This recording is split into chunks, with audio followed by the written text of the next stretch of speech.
Hi everyone, welcome to our bank holiday cook along. I'm glad you can join us. I know it's a sunny day, so I know a lot of people are going to watch it after the event, so that's absolutely fine.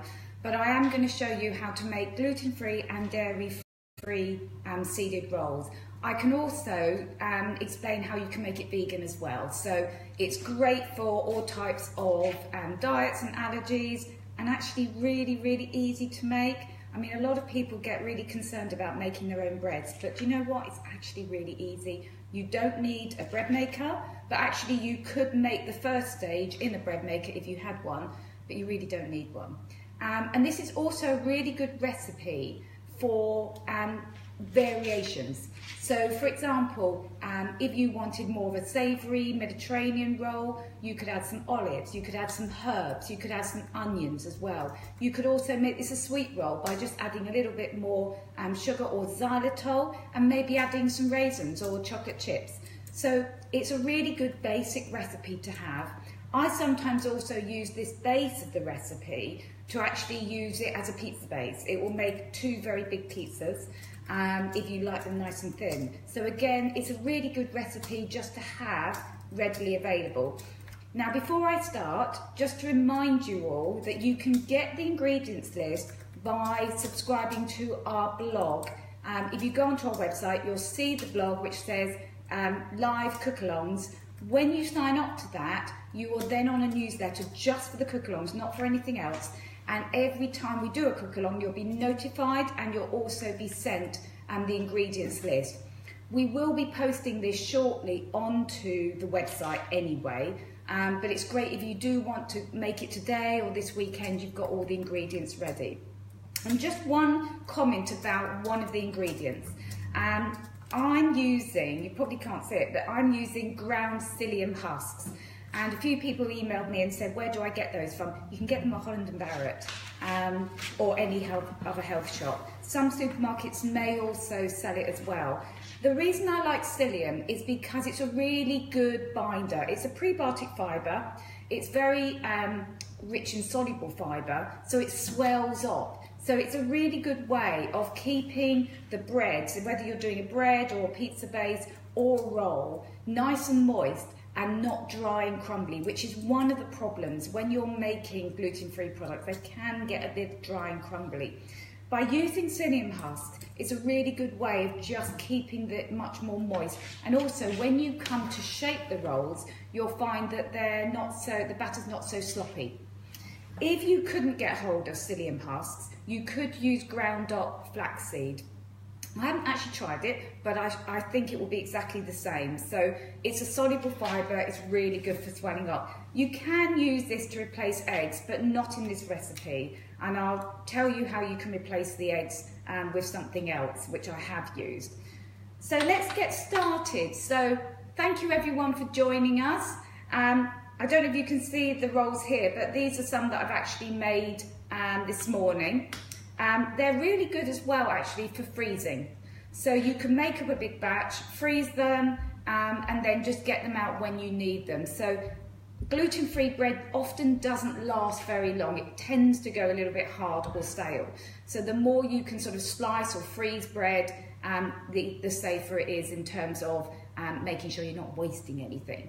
Welcome everyone, thank you for joining us. I know some are still coming online, but I'm going to get started. So I'll just put those to one side. The first thing you're going to do is just allow the yeast to start to activate with the water and the sugar. So you've got 2 sachets of the fast-acting yeast, dried yeast. That's around about 14 grams. So this is going into some lukewarm water. That is 120 grams or millilitres of water. Now to activate it, I've just got a tablespoon of sugar. It does have to be sugar, not xylitol, because that really is going to feed the yeast. Now you could as well use maple syrup, or you could use honey if you prefer. Ideally, if you've got time, just leave that for about 5 or 10 minutes. It's nice and warm in this kitchen today, so I don't think it's really going to need very long. What you really want is just to see some bubbles starting, so you know that it started to activate. So that's your yeast. Now I'm going to be a bit lazy and use a food processor, just because it's a very easy way of getting that really good consistency when you're making gluten-free bread. It's not quite the same texture as an ordinary gluten type loaf. So in the food processor, I'm going to start adding the dry ingredients. Now I'm using Dove's Farm bread flour. It's just their standard bread flour, which I find very good. On my website, if you want to make your own blends, there is actually a blog showing you how to make blends with things like rice, tapioca, sorghum flour and so on. So you can vary the base, but this is 430 grams of a gluten-free bread flour. So that's going in. And then we're going to add some extra rising agents. Because I like the bread to be nice and light and fluffy, in addition to the yeast, I'm using here some gluten-free baking powder. Always check, by the way, that baking powder is certified gluten-free, because some are not, and it has caught some people out. A little bit of bicarbonate of soda, and a little bit of xanthum gum. That again will help it to bind together, so you're not going to have a sloppy mess or crumbly bread when it's actually baked. So we put those in as well. Now I'm then going to add the psyllium husks. So those, I really want to make sure I disperse that, because that's really going to activate when you add the liquid. So I'm now going to just give that a quick blitz, just so I can make sure that is dispersed properly. Now, if of course you were doing it in a bowl, you would just mix all that together first. Add a little bit of salt. And then we're going to add the wet ingredients. So we're going to add, this is almond milk. You could use any milk alternative. 250 mils of almond milk, unsweetened. That's going in. Now, this is the bit where it is not vegan. So it has 2 eggs. Now, if you want to be egg-free, what you can do is get a can of chickpeas and drain out that liquid and keep that liquid. Now that liquid, normally in a 400 gram can of chickpeas, will probably give you around about 100 mils of chickpea brine or liquid. It should be in just water, not with anything added. Put that in a pan, simmer it for about 5 minutes, just to reduce it slightly. And what you want is about 80 mils of more viscous type liquid. That will replace 2 eggs. So you could use that as a replacer for those eggs. I like adding the eggs because it gives a greater sort of protein content to the rolls. Now I'm adding here some olive oil, just 3 tablespoons of olive oil. Again, I find that keeps it really nice and moist. And then we're going to add the yeast mixture. So that's just been soaking for a couple of minutes. Make sure all of that goes in. And then just a little squeeze of lemon juice, so around about a tablespoon of fresh lemon juice. And with the bicarb, the soda as well, that will again help it to activate. We're going to blitz that up, and then we're going to just pulse in the seeds.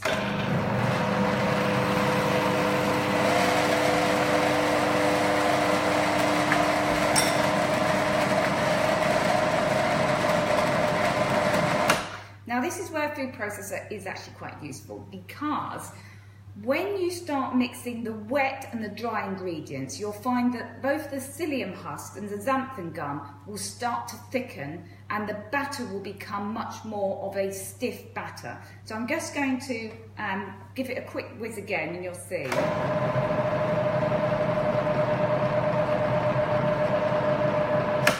So rather than a very loose, runny batter, it thickens up quite substantially. I'm going to ask Chris just to do a close-up as well, partly because I'm also going to stir in the seeds now as well. So I'm just going to get the blade off so you can see. I just want to show you, because sometimes when you make gluten-free breads, you actually have a very, very sloppy batter. Now this is quite thick. So I don't know if you can see there, but already it's looking very much like a dough. That is thanks to the xanthum gum and the psyllium husks. Now seeds, use anything you like. I've got a mixture here of flaxseed and pumpkin, sunflower, sesame. Around about, depending on how seedy you like them, around about 30-50 grams will be about right. We're going to top the rolls as well with some additional seeds as well. Now give that a mix. You don't want to break up those seeds, particularly pumpkin. I find that if you start pulsing in pumpkin, it can actually make the dough look slightly green as it breaks up. Now this is when you have to be patient. So what we're going to do is put it into a bowl.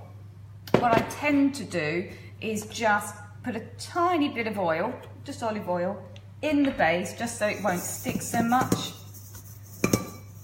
And then we're going to tip all of that dough into the bowl. And really you need to leave it for about an hour. So we're going to cover it and leave it for an hour, and that will give it plenty of time to start to rise. You'll find that it will look quite bubbly on the top after about an hour. Now obviously if it's a very warm day you might get away with about 45 minutes, but don't rush it. I mean, the nice thing about bread is that it doesn't actually need a lot of attention. Thank you, Chris, that's great. Now I'm going to show you what it will then look like.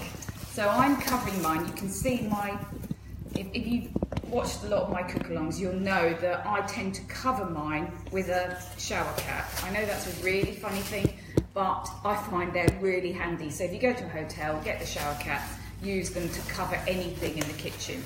But I find those very useful. So I'm going to leave that for an hour. So I have got one here, and I want to show you, first of all, what it looks like, but also how to then shape it into the rolls. So it's probably nearly twice as big, and this has been proving for about an hour. It's nice and springy on top. I'm going to tip this out, and because obviously I greased the bowl, it should come out really quite easily actually. Now I think this makes about 6 rolls if you like them fairly big. If you like tiny rolls, you can probably make about 10, 12. Get a little bit of flour. It is going to be slightly stickier than most of the other breads that you might have worked with. So just flour your hands first and just make sure that it's not overly sticky. What I tend to do is just roll it out, and then you can cut it into equal amounts. Give a bit more flour. You don't want too much flour. You don't want these really dry. So this I'm going to cut now into 6. Now, if you were wanting to be very precise, they probably will weigh around about 180 grams. So if you wanted to get the weighing scales out at this point, you could actually just weigh them. So cut them up like so, and then you'll take your roll, and because of the psyllium husks, because of the xanthum gum, you'll find that you can actually mould it. It's not going to be really sloppy batter. So with just some gentle floured hands, you can then just roll them, and what I tend to do is use the very base of my hands and just roll it at the base like so, just to start getting a nice round texture. You want a nice smooth top because you're going to glaze these afterwards.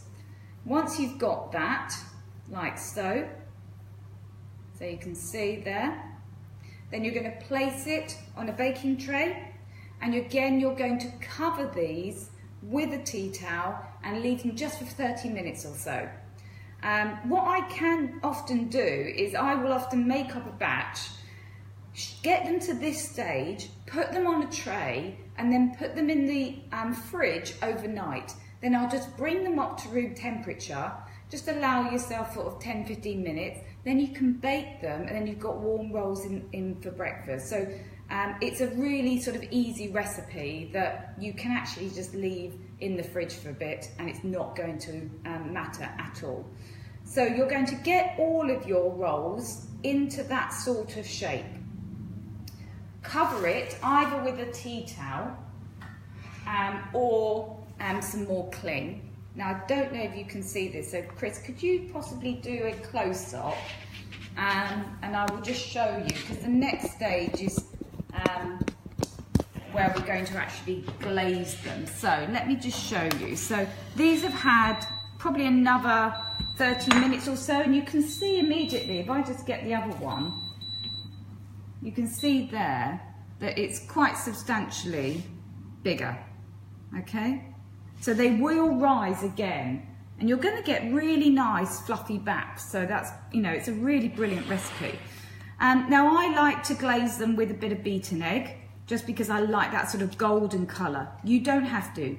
You could use either, if you want it crispy, olive oil is really good. So if you like a sort of crispy bread roll, you know, that's got quite a nice, quite rigid type crusty top, then I would use olive oil. You can use almond milk, that works really well, or other milk alternatives. You can just use water, but if you like that more golden colour, then something like the milk or the milk alternative, I find is probably going to give you a better colour. And glaze them, I always like to glaze them just before I'm going to put them in the oven, so that it's not going to make the batter sloppy in any way. So don't glaze them before you prove them the second time. Glaze them right at the end. And do it gently, because obviously you don't want to push the risen dough back down again. And then it's entirely up to you whether you then add on more seeds or not. It's entirely up to you. I'm going to just add a few poppy seeds. Sesame seeds would work really well. And obviously, if you weren't dairy free, you know, you could just sprinkle this with a bit of grated cheese, for example, or you could use dairy free cheese as well. So you can vary the topping just as much as the filling as well. Now, ideally, once you've got to this stage, bake them. Don't allow them to sit there for much longer. But you want, thank you Chris, you want a hot oven, and it has to be nice and hot before you start.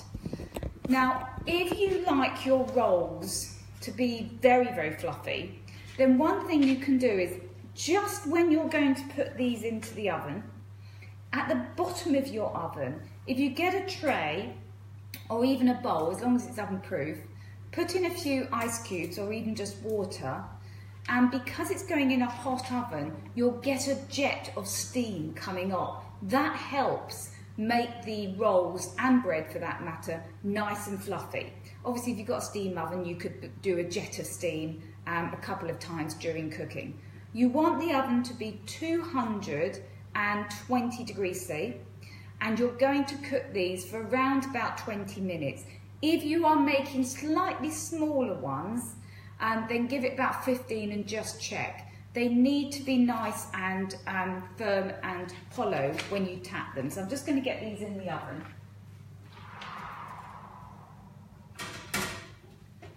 So I'll give that about 20 minutes or so.